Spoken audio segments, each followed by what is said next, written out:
भंडारा तालुक्यातून जाणाऱ्या राष्ट्रीय महामार्गावरील कारधा येथील पलपल हॉटेलसमोर दिनांक 11 जानेवारी रोजी दुपारी 2:10 दरम्यान एका अज्ञात चारचाकी वाहनाने दुचाकीला मागून जोरदार धडक दिल्याने झालेल्या भीषण अपघातात सुरेवाडा येथील समीर शिवशंकर कुथे वय 19 वर्षे हा युवक गंभीर जखमी झाला।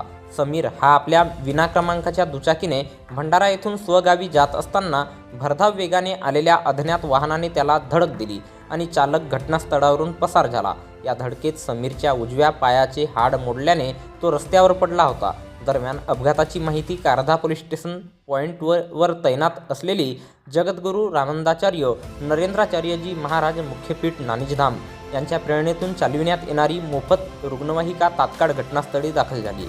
रुग्णवाहिका चालक प्रमोद मोहतुरे यांनी तत्परता दाखवत जखमी समीरला तातडीने जिल्हा सामान्य रुग्णालय भंडारा येथे उपचारासाठी दाखल केले असून सध्या त्याच्यावर उपचार सुरू आहेत।